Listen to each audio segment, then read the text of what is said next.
안녕하세요. 보디 헤어 플란트 유아정 원장입니다. 비절개로 헤어라인 교정을 생각하시는 분들이 많죠. 그런데 다음으로 고민을 하시는 게 삭발할까? 무삭발할까? 아니면 머리를 어떻게 잘라야 되나? 자르지 말아야 되나? 이거일 거예요. 남들한테 알리기는 싫고 티가 안 나게 바로 일상생활에 복귀하고 싶다. 이런 것 때문에 무삭발, 비절개 헤어라인 교정에 대한 수요가 점차 늘어나고 있어요. 그런데 무삭발이라고 하면서 줄삭발인데 진짜 얇게 줄로 삭발 구간을 만드는 그런 비절개 수술 방식이 있어요. 그런데 이 방식은 조금 위험해요. 어떤 단점이 있는지 제가 일단 사진으로 보여드릴게요.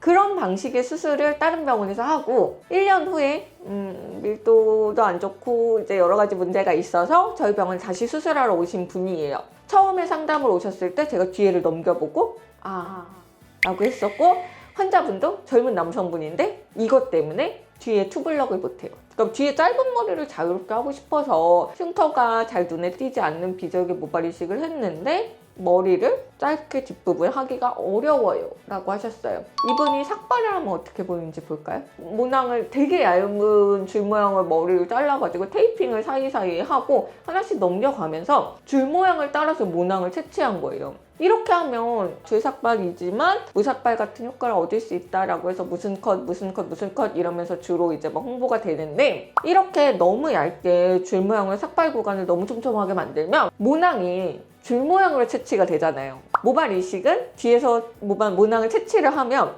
뽑은 자리가 나지 않아요. 뒷부분에 그만큼 밀도가 떨어지는 부분이 생기게 돼요. 그런데 이렇게 균일하고 촘촘하게 줄 모양으로 채취를 하면 후두부에 오선지 같은 흉터가 남습니다. 속상하죠. 일단 왜냐하면 시간이 지난다고 흉터가 없어지진 않거든요. 시간이 지나도 이 부분이 계속 이렇게 있어요. 이거를 이제 고쳐야 되니까 우리의 목표는 다 삭발을 하고 이 구간이 덜 보이도록 밀도를 조정을 해서 다른 부분에 이제 모낭을 채취를 하는 게 된 거죠. 그런데 이 방식이 원래 왜 나왔냐면, 머리가 긴 여성분들이 사실 제일 무삭발 비절개를 하고 싶어 하세요. 왜냐하면 삭발 구간을 만들면 옆에 머리가 긴데 조금이라도 잘라놓으면 그 옆머리랑 비슷하게 자랄 때까지 몇 년을 기다려야 되잖아요. 그래서 삭발 구간을 만들기가 싫죠. 머리 이렇게 몇 년 기른 머리를 자르는 게 얼마나 마음이 아파요. 여성분들 같은 경우는 투블럭이나 삭발이나 이런 거를 살면서 할 일이 별로 없잖아요. 그래서 잘 모르고 계시는 경우가 상당히 많고, 여성분들 수술할 때 뭐 이런 것들이 꽤 쓰였었어요. 근데 요새는 남성분들도 이런 방식으로 수술을 하시더라고요.